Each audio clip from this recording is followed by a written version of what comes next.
এই মুভির গল্প এমন একজন ব্যক্তিকে ঘিরে যার স্ত্রী খুন হয়ে যায়।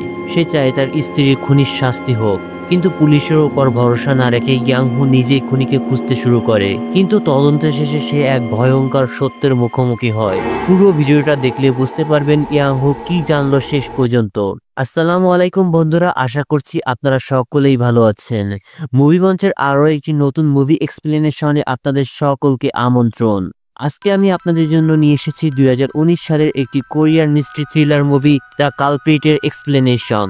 গল্পের শুরুতে দেখা যায় জুংসু যে ইয়াংহুর অ্যাপার্টমেন্টের দিকে দৌড়ে যাচ্ছে। সে গিয়ে দেখে পুরো অ্যাপার্টমেন্টটা এখন একটা মার্ডার সিন, চারদিকে পুলিশ আর গোয়েন্দা। সে ঘরে ঢুকে দেখতে পায় একটা মহিলা রক্তাক্ত অবস্থায় বিছানায় পড়ে আছেন, একেবারে নিথর। এই দৃশ্য দেখে জুংসু একদম স্তব্ধ হয়ে যায়। একটু পরে নিজেকে সামলে সে তার বন্ধুকে খুঁজতে শুরু করে, কিন্তু একজন গোয়েন্দা তাকে ঘটনাস্থল থেকে বের করে দেয়। অ্যাপার্টমেন্টের বাইরে সে এসে দেখে তার প্রিয় বন্ধু ইয়াংহু কাঁদছে, একেবারে ভেঙে পড়েছে। ঘরের ভিতর যে মহিলা খুন হয়েছে তিনি হলেন ইয়াংহুর স্ত্রী।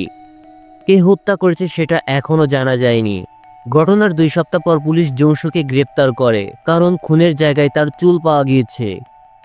ইয়াংহু কিছুতেই বিশ্বাস করতে পারছিল না, কারণ ও তো তার বেস্ট ফ্রেন্ড। তারা তো প্রায় একসাথে ওই অ্যাপার্টমেন্টে সময় কাটাতো, তাই চুল পাওয়াটা অস্বাভাবিক কোনো কিছু নয়। কিন্তু পুলিশ বলে চুলটা ভিকটিমের মুখের পাশে রক্তে মেশানো অবস্থায় পাওয়া গেছে। তাদের ধারণা খুনের সময় জুংসু ঘটনাস্থলেই ছিল। জুংসুর স্ত্রী ডায়নও বিশ্বাস করতে পারছিল না যে তার স্বামী এমন কিছু করতে পারে, কিন্তু খুনের রাতে তার স্বামী ঘরে ছিল কিনা সেটা প্রমাণ করতে পারে না, কারণ সে তখন ছিল তার বোনের বাড়িতে। পুলিশ আরো বলে ভিকটিমের সাথে শেষ যে ব্যক্তি টেক্সট করেছে সে হলো জুংসু। এমনকি ভিকটিমের ফোনটাও এখনো পুলিশ খুঁজে পায়নি। ডায়নকে আলাদাভাবে জেরা করা হয়। পুলিশ তাকে বলে প্রমাণগুলো বলছে এটা হয়তো একটা প্রেম গঠিত খুন। তারা আরো বলে খুনি হতে পারে ভিকটিমের পরিচিত কেউ। ডায়ন প্রথমে কিছুতেই মানতে পারছিল না, কারণ জুংসু আর ভিকটিম কলেজে একসময় বন্ধু ছিল, আর সেই জুংসুই তো ভিকটিমের সঙ্গে ইয়াংহুর সম্পর্ক গড়তে সাহায্য করেছিল। কিন্তু পুলিশ যখন জুংসু আর ভিকটিমের টেক্সট বার্তা দেখায় তখন সে বুঝতে পারে তার স্বামী হয়তো সত্যিই কিছু লুকাচ্ছে। জিজ্ঞাসাবাদ শেষ হওয়ার পর ডায়ন তার স্বামী ইয়াংহুর মুখোমুখি হয়। সে তাকে বলে পুলিশ যে প্রমাণ দেখিয়েছে তার ব্যাখ্যা চায়। সেই খুনের দিন ওদের মধ্যে একটা বড় ঝগড়া হয়েছিল। ঝগড়ার পর জুংসু গিয়েছিল ভিকটিমের সঙ্গে দেখা করতে। জুংসু বলে সে শুধু পরামর্শ নিতে গিয়েছিল, কারণ তারা কলেজ থেকে পরিচিত। সে আরো জানায় সে সেখানে একজন সন্দেহজনক লোককে দেখেছিল, কিন্তু সে অনুরোধ করে এটা যেন কেউ না জানে, এমনকি আইনজীবীও না, কারণ এতে প্রমাণ হয়ে যাবে খুনের সময় সে ঘটনাস্থলে ছিল। সে ডায়নকে বিশ্বাস করতে বলে এবং তাকে বোঝায় সবকিছু যেমনটা মনে হচ্ছে ব্যাপারটা তেমন না। সময় কেটে যায়। এখন খুনের ঘটনার 5 মাস পর ইয়াংহু একদিন পুলিশের কাছ থেকে ফোন পায়। পুলিশ তাকে থানায় ডাকে তার স্ত্রীর ব্যক্তিগত জিনিসপত্র নিতে। মামলাটা এখন বন্ধ হয়ে গিয়েছে এবং আদালত জুংসুকে দোষী সাব্যস্ত করেছে। থানায় গিয়ে ইয়াংহু তার স্ত্রীর জিনিস নিতে নিতে তদন্তের কিছু ডকুমেন্ট দেখে। তখন সে রেগে যায় এবং পুরো বক্সটা নিতে চায়। পুলিশ প্রথমে বাধা দেয়, কিন্তু পরে তাকে নিতে দেয়। এরপর সে তার হোটেলে ফিরে যায়। হোটেলের সামনে এসে দেখে ডায়ন দাঁড়িয়ে আছে। সে ডাক দেয়, কিন্তু ইয়াংহু উপেক্ষা করে। ডায়ন দরজা নক করে অনুরোধ করে যেন সে কথা বলতে পারে। সে জানায় সে বহুবার ইয়াংহু এর অ্যাপার্টমেন্টে গিয়েছে, কিন্তু ইয়াংহু সেই ঘটনার পর আর কখনো সে বাসায় ফেরেনি। শেষমেশ ইয়াংহু দরজা খুলে তাকে ভিতরে ঢুকতে দেয়। ডায়ন কান্না করে অনুরোধ করে জুংসু এর পক্ষে আদালতে সাক্ষ্য দিতে, যাতে সে আপিল করতে পারে। কিন্তু ইয়াংহু দ্বিধায় পড়ে যায়। গত 5 মাস ধরে সে বিষয়টা নিয়ে ভাবছে, কিন্তু এখনো বুঝে উঠতে পারছে না কাকে বিশ্বাস করবে। ডায়ন কেঁদে কেঁদে আবারও অনুরোধ করে। ইয়াংহু ভেঙে পড়ে। সে তো তার স্ত্রীকে হারিয়েছে, এবার হয়তো তার বন্ধুকেও হারাতে হবে। তার মনে হয় জুংসু নির্দোষ হতে পারে, কিন্তু তা প্রমাণ করার মতো কিছুই নেই। ডায়ন আবারও অনুরোধ করলে ইয়াংহু রেগে গিয়ে তাকে বের করে দেয়। এরপর ইয়াংহু নিজের অ্যাপার্টমেন্টে ফিরে যাওয়ার সিদ্ধান্ত নেয়। ঘরটা একদম অপরিবর্তিত আছে, যেমন ছিল খুনের দিন ঠিক তেমনই। ঘরের সামগ্রী সব ছাড়ানো এবং রক্তের দাগ এখনো মেঝেতে আর বিছানায় লেগে আছে। সে একে একে সবকিছু পরিষ্কার করতে শুরু করে। ঘরের জিনিসপত্র গুছিয়ে রাখে, মেঝেতে লেগে থাকা রক্ত ঘষে ঘষে পরিষ্কার করে, বিছানা পরিষ্কার করে। সব করতে করতে সে আর নিজেকে সামলে রাখতে পারে না। এক সময় সে কেঁদে ফেলে। পরদিন সে পাশের একটা মিনি মার্কেট থেকে কিছু বক্স কিনে নিয়ে আসে।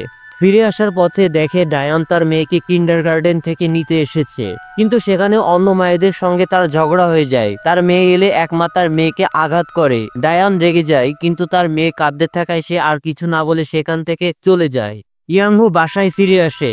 একসময় ডেস্কে বসে ঘুমিয়ে পড়ে, তখন হঠাৎ শব্দ পায় কেউ দরজার লক খোলার চেষ্টা করছে। সে তাড়াতাড়ি বাইরে এসে এক অজানা লোককে ধরে ফেলে। লোকটা বলে, ভুল হয়ে গেছে, আমি ভেবেছিলাম ঘরে কেউ নেই। তারপর দৌড়ে পালিয়ে যায়।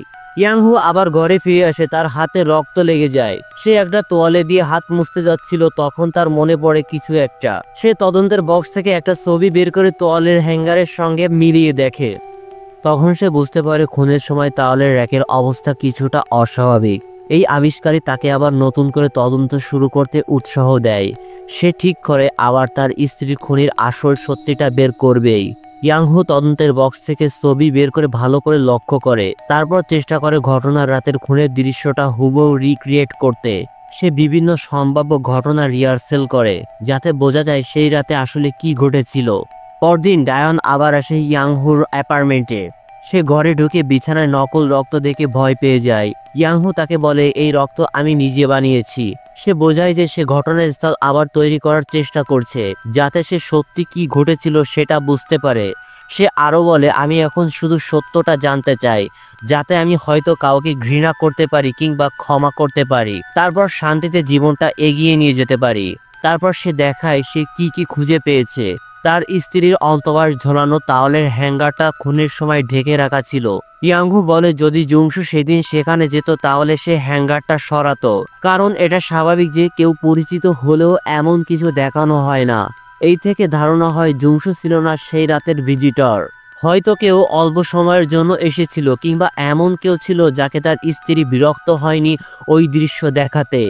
আরেকটি বিষয়, যেই তোয়ালে দিয়ে তার স্ত্রীর মুখ ঢেকে রাখা হয়েছিল সেটা ছিল জুংসুয়ের গিফট করা একটি রেইনবো ডিজাইনের তোয়ালে।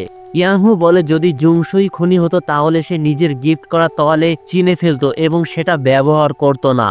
এগুলো এখনো খুনিকে নিশ্চিত করে না, কিন্তু ইয়াংহু নিশ্চিত খুনি জুংসু না।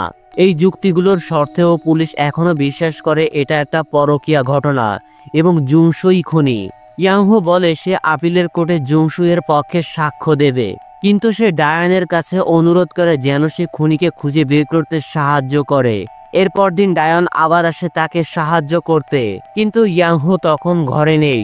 সে তাকে ফোন করে আর ইয়াংহু জানায় সে কিছুক্ষণের মধ্যে আসবে। ডায়ান তখন তদন্তের সব ফাইল ও আলমারি খুঁজে দেখতে থাকে কি কি তথ্য ইয়াংহু এখন পর্যন্ত খুঁজে পেয়েছে। একটা ক্যাবিনেট খুলতে সে একটা মোবাইল খুঁজে পায়। হঠাৎ ইয়াংহু পিছন থেকে এসে বলে, এটাই সেই ফোন যেটা পুলিশ খুঁজে পায়নি, আমার স্ত্রীর ফোন। ডায়ান একদম চমকে যায়, গলা কাঁপতে কাঁপতে সে জিজ্ঞাসা করে, তুমি এই ফোন পুলিশের থেকে কেন লুকিয়ে রেখেছো?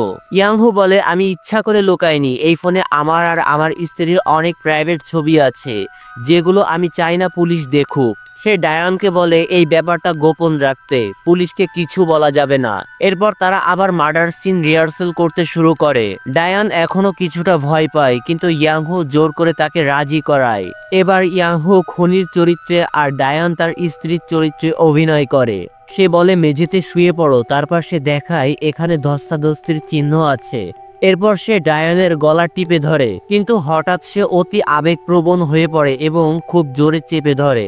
ডায়ান কোনো রকমে নিজেকে ছাড়িয়ে দৌড়ে দরজার দিকে পালিয়ে যায়। এরপর ডায়ান কারাগারে জুংসুর সঙ্গে দেখা করতে যায়। সে নিজের স্বামীকে বলে, আমার মনে হচ্ছে আসল খুনি ইয়াংহুই হতে পারে, কিন্তু জুংসু বলে এখন কোনো ভুল পদক্ষেপ নেওয়া বিপজ্জনক। যদি সে আমাদের বিশ্বাস না করে তাহলে সে আদালতে সাক্ষ্যই দেবে না। আপিলের ঠিক আগের দিন ইয়াংহুর শ্বশুর তার সাথে দেখা করতে আসে। তিনি রেগে যান কারণ ইয়াংহু এখন নিজের স্ত্রীর সম্ভাব্য খুনির পক্ষে সাক্ষ্য দিতে যাচ্ছে। তিনি বলেন, তুমি নিজের স্ত্রীর সঙ্গে বিশ্বাসঘাতকতা করছো। এরপর ইয়াংহু যায় কাছের একটা মিনি মার্কেটে। সেখানে দোকানদার তাকে বলে সিসিটিভি ফুটেজ আছে যেটা পুলিশ নেয়নি। সে সেই ফুটেজ ইয়াংহুকে দিয়ে দেয়, আশা করে এটা কোনো কাজে আসবে।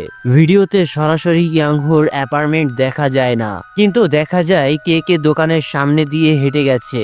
চমকপ্রদভাবে ভিডিওতে দেখা যায় সেই অজানা লোককে, যে গতকাল তার অ্যাপার্টমেন্টে ঢোকার চেষ্টা করেছিল। সে একটা ছুরি কিনে নিজের গাড়িতে চলে যায়। ইয়াংহু তার গাড়ির নম্বর দেখে নেয় এই নতুন প্রমাণ ইয়াংহু পুলিশের কাছে নিয়ে যায়, কিন্তু পুলিশ বলে এটা দিয়ে কিছু করা যাবে না কারণ সে সন্দেহভাজন না।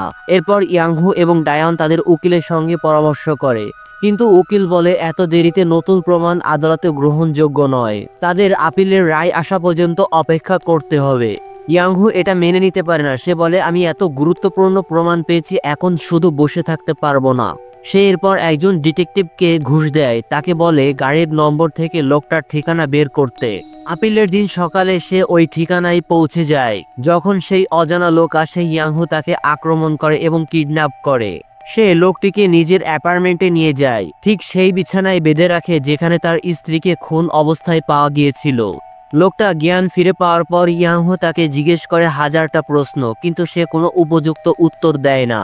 ইয়াংহু তখন মুখে টেপ লাগিয়ে হাতুড়ি নিয়ে এসে তার হাঁটুতে আঘাত করে। লোকটা ব্যথায় চিৎকার করে কেঁদে ওঠে। ঠিক তখন কেউ দরজায় নক করে। ডায়ন এসেছে, কারণ ইয়াংহু আপিল কোর্টে যায়নি, তাই দেখতে এসেছে। ইয়াংহু দরজা খুলতেই চিৎকারের শব্দ শুনতে পায় ডায়ন। সে দৌড়ে বেডরুমে যায় এবং দেখে এই লোকটাই সেই সিসিটিভিতে দেখা লোক। সে ইয়াংহুর কাছে জিজ্ঞাসা করে, তুমি কি তার কাছ থেকে কিছু তথ্য পেয়েছো? ইয়াংহু জানায় লোকটা এখনো কিছু বলেনি। ডায়ন তাকে বোঝায় এই লোকটাকে ছেড়ে দাও, এখনই জুংশুর পক্ষে আদালতে গিয়ে সাক্ষ্য দাও। ডায়ন মনে করে জুংশুকে নির্দোষ প্রমাণ করা এখন সবচেয়ে গুরুত্বপূর্ণ, কিন্তু ইয়াংহুর কাছে খুনিকে বের করাটাই আসল লক্ষ্য। সে আরো বিভ্রান্ত হয়ে পড়ে, কিছুই বুঝতে পারছে না আসলে কার উপর বিশ্বাস করা উচিত আর কে সত্যিকারের অপরাধী। সে রুম থেকে বেরিয়ে যায় একটু ধূমপান করতে। এই সুযোগে ডায়ন একা রুমে থাকে সেই লোকটার সঙ্গে। লোকটা তখন ডায়নকে বোঝাতে চেষ্টা করে আসল খুনি আসলে ইয়াংহু। তুমি যদি আমাকে ছেড়ে দাও, আমি তোমাকে জুংশু নির্দোষ প্রমাণ করতে সাহায্য করব। ডায়ন তার কথায় বিশ্বাস করে ফেলে এবং তাকে খুলে দেয়। ঠিক তখনই ইয়াংহু রুমে ঢোকার চেষ্টা করে, কিন্তু ডায়ন দরজা বন্ধ করে দেয়। সে পুলিশের কাছে ফোন করে সাহায্য চায়। শেষমেশ ইয়াংহু দরজা ভেঙে রুমে ঢোকে, কিন্তু তখন অনেক দেরি হয়ে গিয়েছে। পুলিশ রওনা দিয়ে দিয়েছে। এখন যখন পুলিশ রাস্তায় আসছে, লোকটা অবশেষে সব সত্য বলে ফেলে। সে বলে আমি সেদিন রাতে জুংশুকে খুন করতে গিয়েছিলাম। ইয়াংহু অবাক হয়ে জানতে চায় কেন। লোকটা উত্তর দেয় ডায়ানের কাছে জিজ্ঞাসা করো। ডায়ান তখন কিছু একটা লুকাচ্ছে বলে মনে হয়। ইয়াংহু আর কিছু করতে না পেরে লোকটাকে খুলে দেয়, যেন সে সবকিছু বলতে পারে। সত্যি বেরিয়ে আসে, জুংশু লোকটার স্ত্রীর সঙ্গে পরকিয়া করছিল। ওই মহিলা হলো সেই কিন্ডারগার্টেনের মা, যার সঙ্গে কিছুদিন আগে ডায়ানের ঝগড়া হয়েছিল। সেই রাতে লোকটা জুংশুকে অনুসরণ করছিল, ভাবছিল হয়তো তার স্ত্রীর সঙ্গে দেখা করবে। যখন দেখে জুংশু একটা অ্যাপার্টমেন্টে ঢুকছে, তখন রেগে গিয়ে মিনি মার্কেট থেকে একটা ছুরি কেনে। সে ভেবেছিল জুংশু তার স্ত্রীর সঙ্গে আছে, কিন্তু সে দরজা খুলে দেখে সে তার স্ত্রীর সঙ্গে নয়, বরং ওই ভিকটিমের সঙ্গে আছে। এই কথা ডায়ন আগে থেকেই জানতো, কারণ সে আগেরবার জুংশুর সঙ্গে দেখা করতে গেলে জুংশু নিজেই বলেছিল। এদিকে পুলিশ দরজার কাছে এসে পৌঁছেছে, বারবার নক করছে।